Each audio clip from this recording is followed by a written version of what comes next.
Hey guys, so it's time for another student loan update video, and this one we're going to look at the cycle between September and October because there's some very big news coming your way. Hey guys, welcome back to the channel. If you are new here, my name is Dred and I post personal finance and dividend investing videos and pretty much anything related to money. But right now I am documenting my journey in paying off my student loans, so if you're interested in seeing how everything unfolds or just want to show your support, then please consider subscribing to the channel, liking this video, and also sharing this video. Now with that out of the way, let's get back to the main thing. So after paying off my College Avenue loans, I refocused my attention to paying off Group D in EdFinancial. And when I first started, Group D had a balance of $654.23. And then from September to October, I only made 3 payments of $165. And then finally, the last payment that I made was $159.23. And yes, you heard that right. I made a final payment to Group D, effectively paying off that loan. So yay, congratulations again to me. I paid off another student loan just this year. And if you look at the screen right now, these are the 4 payments that I made to Group D in EdFinancial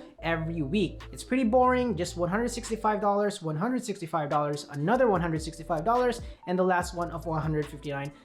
So this marks the very first student loan that I paid off in my federal student loans account, and there are 3 more remaining, and I am so excited to actually get out of debt. And since there are no interest accruals for this federal student loan, I won't be adding this part in my videos in the meantime until the payment pause ends. So now that Group D is done, the next one I'm tackling in EdFinancial is Group B. And a little bit of background for this loan: it has a balance of $1,777.45. It has an interest rate of 4.45%, and the last payment I made to it was back on March of 2020 for $14.56. And this is an unsubsidized loan which I took out back in 2017. And for all of my federal student loans, I actually chose a graduated repayment plan. Now, if you don't know what a graduated repayment plan is, that means that my initial payments when repayment started back in 2019 were very low. And then every 2 years, my monthly payments will increase until I pay this loan off. This repayment program was meant to match the supposed increase in a borrower's income, which totally worked well for me. However, I made a very irresponsible mistake of not paying back when it was time to pay back. This loan had an original balance of $1,697, and since I did not make some repayments, interest accrued and capitalized to an amount of $132.12. I made a video back then explaining what capitalized interest is and how I found that out, so make sure to check that video by clicking the card right over here. Anyway guys, instead of just moving my 165 weekly payments from Group D to Group B, I am planning to use $180 as my weekly payment. I honestly don't know what my monthly minimum is for Group B because payments in EdFinancial is always made to the entire account. Back when I made a payment to the entire account, 79% went to the principal balance and 21% to the interest. Then a month prior to that, 54% to the principal balance and then 46% to the interest. I couldn't find a standard formula to follow, so I'm just gonna go with my gut here and allocate an extra $15 towards my weekly payments. So let's move over now to how many weeks are left to pay this loan off. As always, I am using a calculator from mycalculators.com. Link is in the description below so that you can use that one too.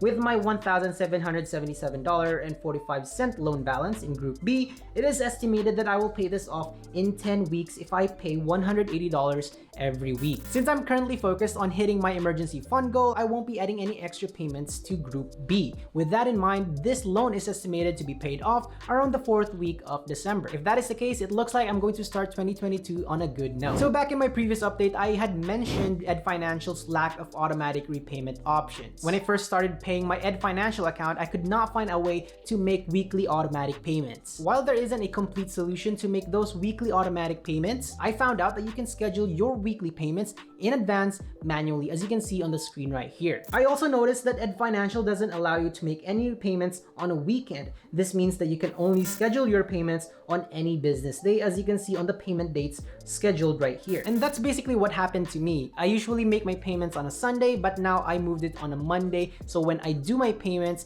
those payments will get cleared 2 days after. So for example, you are watching this video on the 14th, and my final payment for Group D was made on the 11th, and that payment did not get cleared until yesterday or the 13th. And that is my observation for EdFinancial. So if your student loan servicer is EdFinancial, then this is a great tip that you should take note of. So as of October 14th, 2021, my entire student loan balance is $10,688.91. This loan will only take 10 weeks to pay off, and I'm actually very excited to get there this December. If I pay this loan off before the year ends, that means that I've paid off 4 student loan accounts in just 1 year. This is a big achievement for me, and these wins actually help me keep my motivation up. I really want to pay these student loans faster so that I can get out of debt faster as well and then build my wealth. Nobody likes to have debt or any student loans, credit card debts, or anything that is dragging them down. So I condition myself every day to think that there is a brighter side when all of these things are paid off. I practice delayed gratification so that the focus is always on the goal in mind. If there is a lesson about student loan payoff that I can leave you before we end this video, it's this one: delayed gratification. Be patient and be consistent in paying off your student loans.